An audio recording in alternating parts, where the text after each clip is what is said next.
Mbak memang melihat bahwa awan arkus ini sebagai pertanda akan datangnya badai yang sangat besar, ya, badai yang sangat besar. Yang kedua, percaya tidak percaya bahwa berdoa bisa merubah nasib manusia.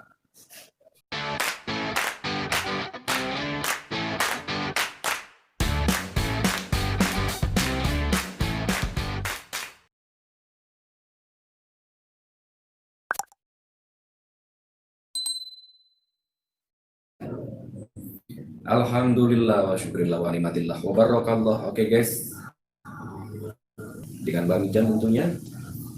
Ini sangat menarik sekali, Mbak dapat komen dari akunnya Andra Nuzialana.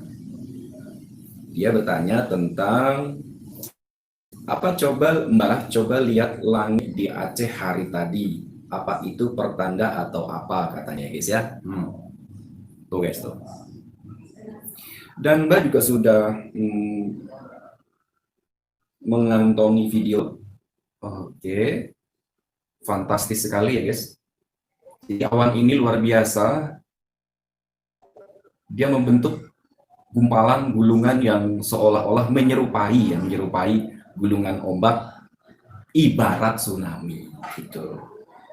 Lalu Mbak juga tidak ketinggalan, kita coba bahas dari sisi BMKG, karena lembaga ini adalah lembaga yang paling punya kapasitas untuk berbicara menanggapi hal ini. Nanti baru giliran dan Mijan ya. Penjelasan BMKG soal fenomena awan arkus di Melaboh, Aceh ya. Kita lansir dari tirto.id. Deputi Bidang Meteorologi dan Klimatologi serta Geofisika Guswanto mengatakan bahwa fenomena awan hitam memanjang yang terjadi di Melaboh, Provinsi Aceh pada Senin, tanggal 10 Agustus 2020, murni akibat dinamika atmosfer. Oke. Kemudian Guswanto menegaskan bahwa fenomena alam tersebut bukan pertanda akan terjadi gempa ataupun tsunami. Keberadaan awan ini murni merupakan fenomena pembentukan awan yang terjadi akibat adanya kondisi dinamika atmosfer dan tidak ada kaitannya dengan potensi gempa atau tsunami maupun hal-hal mistis. Nah, kata Guswanto dilansir Antara Selasa tanggal 11 Agustus 2020. Secara ilmiah dalam dunia meteorologi, fenomena awan tersebut dinamakan dengan awan arkus. Awan arkus merupakan awan yang lazim terjadi meskipun frekuensi kejadiannya jarang, tambah dia. Awan arkus memiliki tinggi dasar awan yang rendah, serta formasi pembentukan horizontal memanjang seolah-olah seperti gelombang. Fitur awan arkus ditemukan di antara jenis awan cumulonimbus dan cumulus. Nah, Guswanto menambahkan fenomena awan arkus terbentuk sebagai hasil dari ketidakstabilan atmosfer di sepanjang pertemuan massa udara yang lebih dingin dengan massa udara yang lebih hangat serta lembab, sehingga membentuk tipe awan yang memiliki pola pembentukan horizontal memanjang. Baik. Kalau Mbak pribadi bagaimana menyikapi hal ini? Oke. Sebelum adanya BMKG, sebelum adanya sistem atau teknologi atau apapun namanya yang bisa memprediksi kejadian-kejadian alam, maka leluhur kita sudah lebih dulu memperkenalkan tentang metode ilmu Titan. Ya. Ilmu Titan adalah ilmu bagaimana cara kita meneliti sebuah kode, sebuah tanda baik dari alam dan seisinya. Dari hewan, manusia, tumbuhan, serta fenomena-fenomena yang ada di alam semesta. Contoh misalnya, Mbak Mijan sudah berkali-kali mengatakan bahwa kita, tubuh manusia dengan elemen yang begitu komplit dari Allah itu, ada satu sinyal khusus di dalam tubuh kita yang mampu menangkap tanda-tanda, termasuk ketika tubuh kita mau sakit sekalipun, misalnya hanya penyakit yang sederhana ya, flu, batuk, pilek saja, maka tubuh kita akan merespon kejadian itu sebelum kejadian. Ya, akan merespon kejadian itu sebelum terjadi. Badan meriang-meriang, hidungnya mampet, tenggorokannya seret, kok pusing, kok batuk. Nah, kalau sampai Anda tidak meminum obat yang cocok buat Anda, biasanya 1-2 hari Anda akan tepat. Oke, baik. Kemudian pertanda hewan yang bisa dimasukkan ke dalam kategori ilmu Titan, contohnya misalnya ada koloni burung empit yang banyak banget terbang dari arah kanan ke kiri, dari arah timur ke barat. Itu pertanda apa? Di dalam primbon, di dalam ilmu Titen dijelaskan bahwa burung yang jumlahnya ribuan terbang dari timur ke barat itu menandakan akan adanya badai atau angin topan atau angin lisus yang sangat besar. Karena burung emprit ini mampu menangkap kode lebih dulu dibanding kita. Gitu. Lalu kita kembali ke soal awan arkus. Mbak sependapat dengan Pak Guswanto yang menjelaskan bahwa awan arkus adalah awan yang memang jaraknya cukup dekat dengan bumi, dia menggumpal, menggulung, dan bentuknya horizontal. Namun kita juga tidak bisa menampik bahwa beberapa lokasi, beberapa daerah pun ada yang mengalami kejadian serupa. Bahkan beberapa waktu yang lalu, bahkan beberapa tahun yang lalu, gunung-gunung di Indonesia pun diselimuti oleh awan arkus yang membentuk seperti caping. Jadi kalau bahasa masyarakat kita, gunung-gunung kita diselimuti oleh topi. Ya, memang cantik, memang indah kalau dilihat dari jarak yang sangat jauh. Tapi jangan salah bahwa keindahan dari awan arkus ketika didekati itu menyimpan gumpalan-gumpalan awan yang mengandung air dan bisa bergerak kemanapun dengan kekuatan angin yang besar.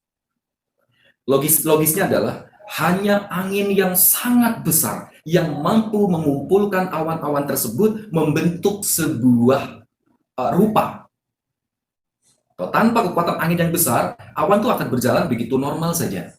Atau kita ibaratkan ketika Anda terbang, ya, ketika Anda menggunakan pesawat, sebenarnya Anda pun melihat banyak sekali awan arkus di atas sana. Bentuknya pun unik-unik, ada yang tebal, ada yang membulat berkelompok, ada yang seperti gelombang air laut dan sebagainya. Nah, kalau arkus dia posisinya ke bawah, lebih dekat dengan bumi. Nah, kalau di dalam ilmu Titen, di dalam Primbon mengatakan setiap kali ada tanda-tanda dari alam, itu nggak serta-merta hanya kebetulan. Ini fenomena yang menurut Mbak Mijan adalah sebagai bentuk kewaspadaan. Ingat sekali lagi, hanya angin dengan kekuatan yang super yang mampu dan sanggup mengumpulkan awan hingga membentuk rupa. Ya, tanpa ada kekuatan angin yang besar, awan ini tidak akan terbentuk dan tidak akan turun sedekat itu ke permukaan bumi, ke permukaan laut. Maka sesuatu hal yang jarang terjadi di dalam primbon selalu diidentikan dengan pertanda. Mbak menghimbau mudah-mudahan masyarakat Aceh dijauhkan dari bencana, dijauhkan dari malapetaka, dijauhkan dari mara bahaya.